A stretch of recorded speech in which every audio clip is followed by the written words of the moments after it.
Moi c'est donc Gary, je suis donc maréchal ferrant et je suis également donc enseignant en équitation et je dresse des chevaux, je fais du débourrage et partager un peu tout ce que je fais avec les chevaux, avec les autres. Voilà, j'ai vraiment envie d'aider un maximum les chevaux avec leurs propriétaires et puis vice versa les propriétaires avec leurs chevaux. C'est vraiment quelque chose qui me tient à cœur. Et alors du coup c'est quoi l'attitude, l'approche que tu as avec les chevaux et la manière de les dresser quelque part? Alors déjà j'essaie de les approcher avec une attitude assez naturelle, j'essaie d'être le plus naturel possible et j'essaie de leur parler aussi en quelque sorte avec un langage qu'ils comprennent, c'est-à-dire j'essaie de me mettre à leur place pour pouvoir ensuite communiquer avec eux d'une façon qu'ils vont comprendre dans le sens où je vais leur parler un maximum avec un langage équestre en quelque sorte, mais comme si un cheval parlait à un autre cheval. Je vais essayer d'utiliser ce genre de langage parce que je m'aperçois que c'est quelque chose qu'ils comprennent tellement bien. C'est beaucoup plus facile de se mettre à leur place que de leur demander à eux de se mettre à notre place par exemple. Et quand on leur parle comme ça, ils apprennent tellement vite, c'est compris, ils comprennent, ça devient clair. Et après voilà, j'essaie de leur parler naturellement, de rester naturel. Après je dis que je leur parle, mais j'essaie de parler le moins possible parce que finalement ce qu'ils comprennent le mieux c'est quand même le langage corporel. Et ça c'est quand même quelque chose d'universel en fait, le langage corporel. Quand on parle avec un chien, même avec les gens, les chevaux, enfin, puis les chevaux sont tellement sensibles à notre langage corporel. Ils sont capables de ressentir même si on est stressé, si on est bien, si on est angoissé, ce genre de choses, c'est des vrais scanners émotionnels en quelque sorte. Tu t'adaptes au caractère du cheval. Ah oui, ça c'est hyper important, très très important.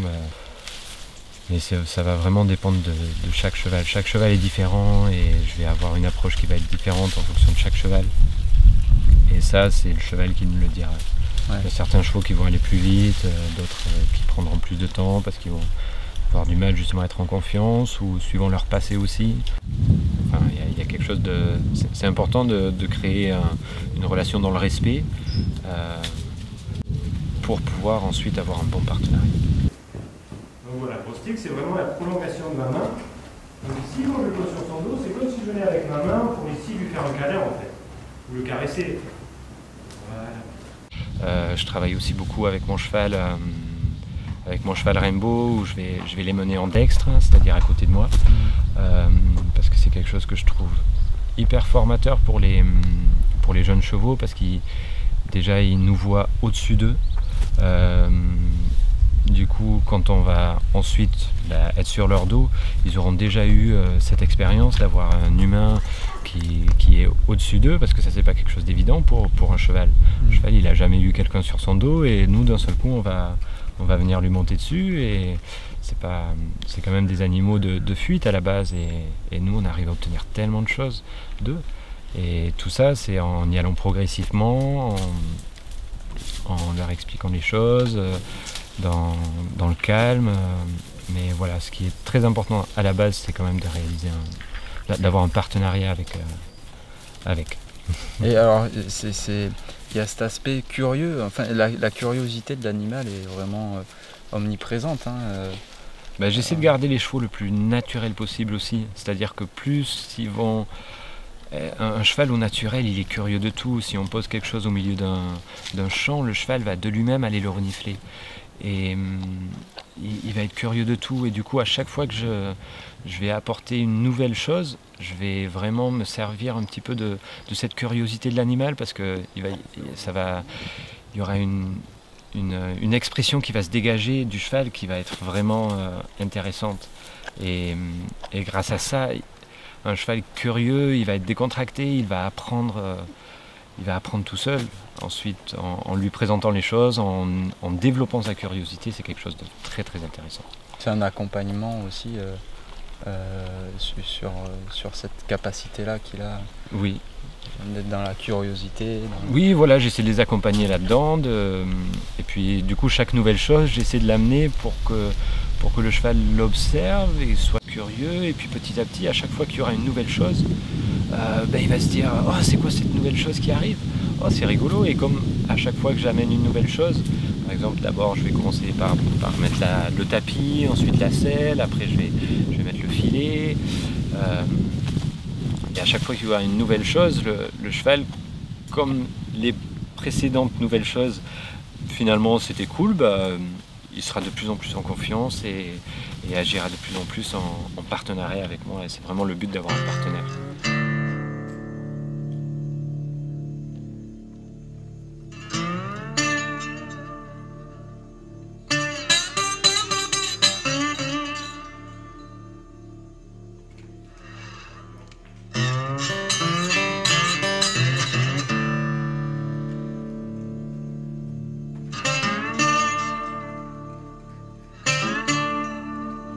Quand je monte sur un cheval pour la première fois, c'est une sensation vraiment très agréable parce que je lui apprends, c'est comme si je lui apprenais ses premières fois. Et ça, c'est vraiment des sensations que je trouve extraordinaires. Et puis, il y a une relation qui se crée avec le cheval. Lorsque je monte sur un cheval pour la première fois, je suis obligé d'avoir une confiance.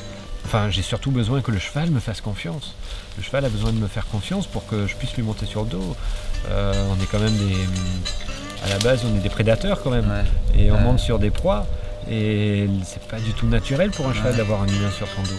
Et pourtant, ils ont cette capacité à nous accepter sur son dos et ensuite d'agir en tant que partenaire. Et ça, c'est quand même extraordinaire. Il y a une synergie qui se fait entre les hommes et les chevaux qui est vraiment intéressante et moi qui me passionne en fait.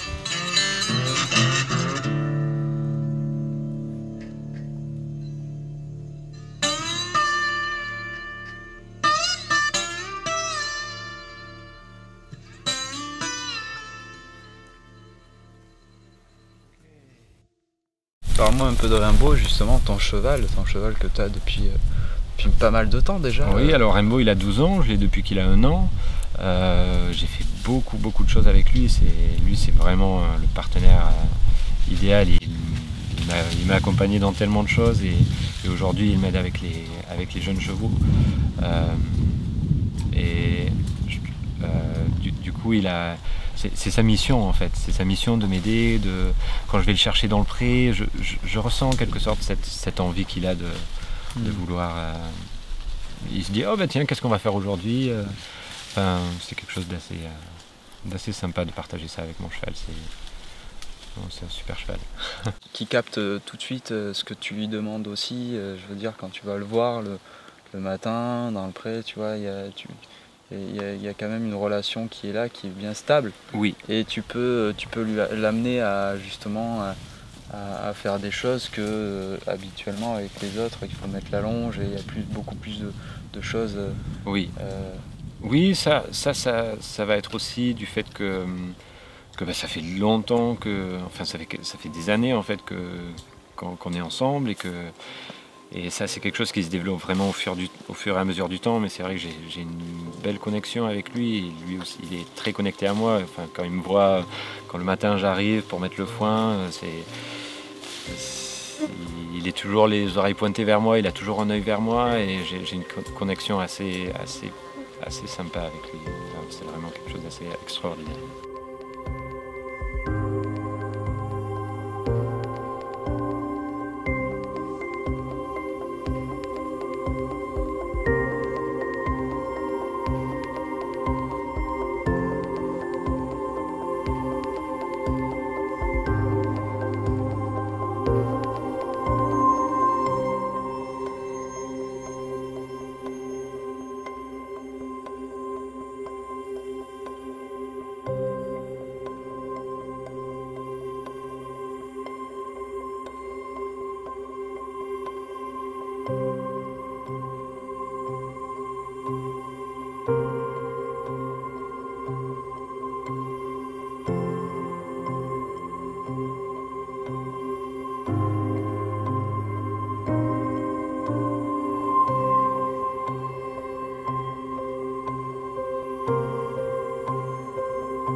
les animaux, bon, les chevaux, il faut en prendre soin aussi, et c'est pour ça que tu t'exerces aussi le métier de maréchal ferrant. Oui. C'est important. Explique-nous ce que ça veut dire en fait. En gros. Ben, maréchal ferrant, du coup j'entretiens les sabots, je vais venir changer les fers parce que les chevaux ont besoin aussi de fer quand ils travaillent ou qu'ils ont des pieds un peu délicats. On a parfois besoin de leur mettre des fers, donc voilà, ça c'est mon métier. Et voilà, du coup ça consiste à enlever, à leur tailler les pieds, venir vérifier que tout aille bien au niveau du sabot pour pouvoir faire en sorte que le cheval soit à l'aise et puisse continuer à fonctionner dans ses pieds.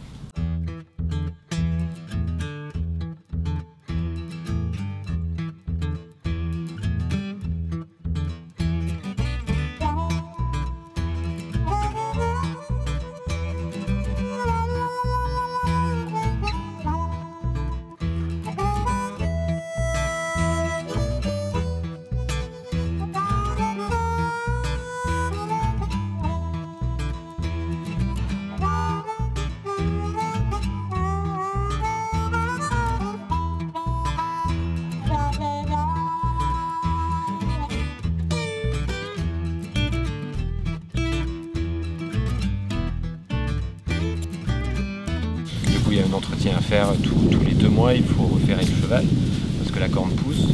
Donc tous les mois et demi à 2 mois, il faut enlever l'ancien fer, venir tailler le sabot et remettre des nouveaux fers que je vais ajuster, que je vais faire chauffer dans ma forge et ajuster au pied du cheval pour que ça chaque cheval a des pieds différents.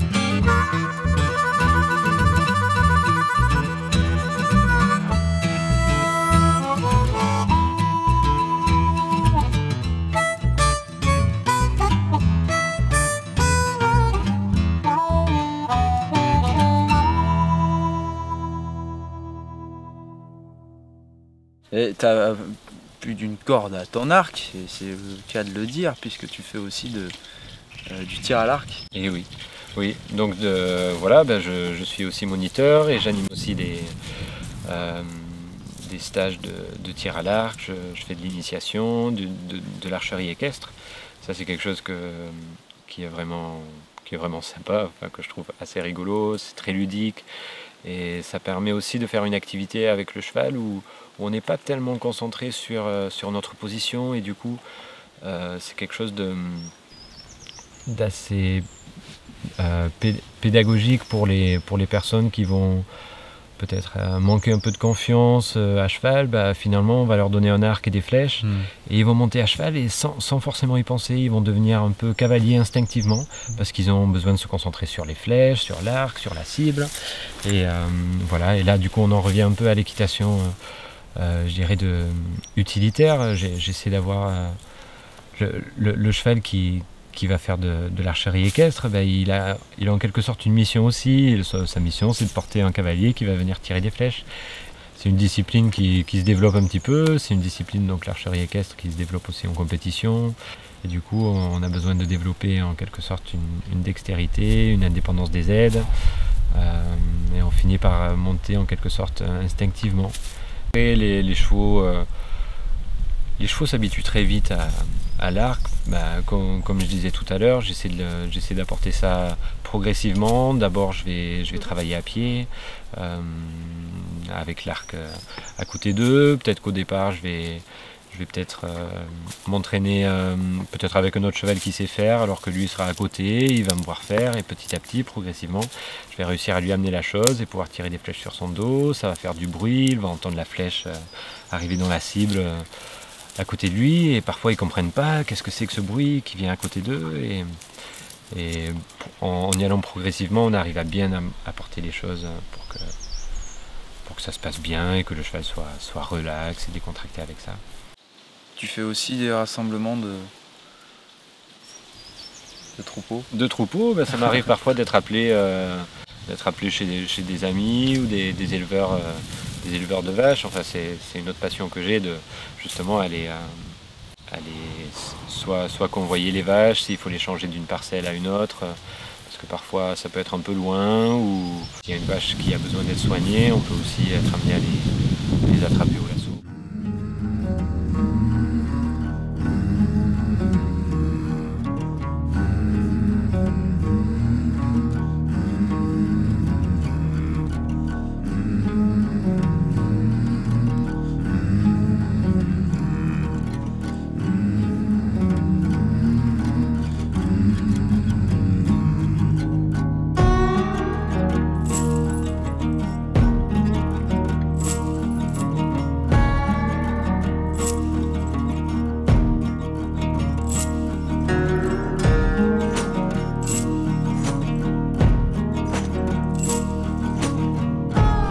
Le lasso, c'est un outil. C'est un outil qui demande de la pratique.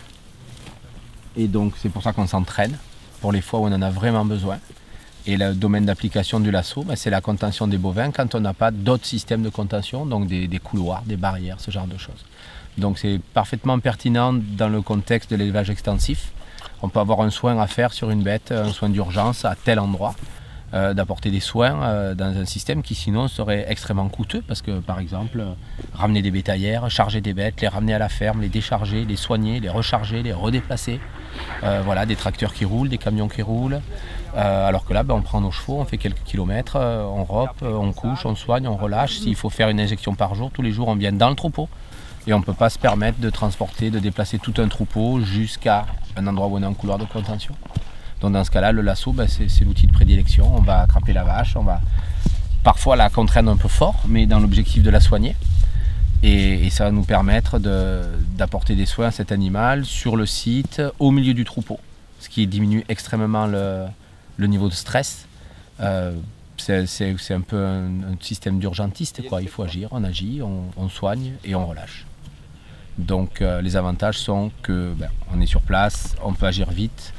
On ne sépare pas la bête du troupeau, on n'oblige pas tout le troupeau à rentrer dans un couloir de contention, à mettre du stress sur chacune des bêtes du troupeau. Il y a un stress à un moment donné sur la bête à soigner, et c'est tout.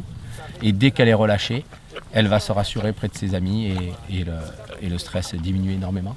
Donc il y a une tranquillité qui s'installe, comme on pourrait habituer un animal X ou Y à être soigné. Là c'est pareil, c'est depuis petit, on les habitue à ça, et du coup, pour elles, c'est leur vie de tous les jours. On utilise les chevaux pour déplacer le troupeau, donc tout le monde se connaît, tout le monde évolue ensemble. Il y a une espèce de synergie qui est très apaisante. Et donc on ne peut pas être en conflit avec son cheval à ce moment-là. Quand on a besoin de travailler, il faut qu'on fasse qu'un quelque part et qu'il sache des fois anticiper des actions parce qu'il sait ce qu'on va faire. Et les vaches réagissent différemment quand on est à pied de quand on est à cheval. Il y a beaucoup plus de respect par rapport aux chevaux. Ouais. Et du coup, beaucoup plus de calme dans le travail. On n'a pas besoin de s'agiter dans tous les sens, de taper dessus. Tout se fait facilement, finalement. Mais ça s'entend d'un point de vue technique et pratique et économique, parce que faire un tour d'une prairie avec une sacoche, des outils, c'est pas plus lent que d'y aller en quad. Mais il y a un moteur qui ne roule pas pendant ce temps. Et, on n'a pas d'impact sur le sol. Puis nous, on aime bien, on n'abîme pas notre herbe, et puis en plus on est à cheval, donc on aime ça. On peut travailler en agropastoralisme, c'est-à-dire en pâturage dans les forêts, en fait, assez aisément, puisqu'on couvre de la distance plus vite qu'à pied, dans des endroits où on ne peut pas aller, par exemple, en véhicule. Ensuite, on peut ouvrir des terres qui sont plus mécanisables, parce que maintenant les tracteurs sont gros et tout, des petites prairies de quelques arbres au milieu des bois, les gens les laissent tomber maintenant, alors que nous on peut les exploiter. Donc nous ça nous permet d'avoir accès à du terrain, mais ça permet aussi de valoriser du terrain, d'élever des bêtes, donc de faire de la nourriture pour des gens sur des terres qui seraient sinon abandonnées, de reconquérir des espaces en fait, qui seraient destinés sinon à devenir des friches. Ça peut lutter contre les incendies. Là, on est quand même dans le sud, dans le Lot, il y a une vraie problématique de crainte des incendies, parce qu'il y a énormément de reboisement, beaucoup de broussailles et tout ça. Et ben le troupeau, il passe dans les bois, il laisse des bois propres, et du coup, ça lutte contre les incendies aussi. Donc, encore une autre problématique de tous les jours, là, avec les temps de sécheresse et tout ça, qui est intéressante à travailler. Et du coup, ça, c'est plutôt constructif pour l'avenir, parce que ça laisse penser aux gens qu'il y a des alternatives plus écolo et plus enrichissantes pour les personnes, et dans le respect de la nature et des animaux. Donc c'est assez moderne, assez tendance comme notion. Tout a une corrélation. Ouais. C'est un système d'exploitation qui est assez cohérent. Nous, on aime bien. Ce que j'ai vraiment envie de partager un maximum, c'est de pouvoir aider les propriétaires avec leurs chevaux, et vice versa, d'aider les chevaux avec leurs propriétaires. C'est vraiment quelque chose qui me tient à cœur, de faire en sorte que chacun soit épanoui dans sa relation avec son animal. Yes.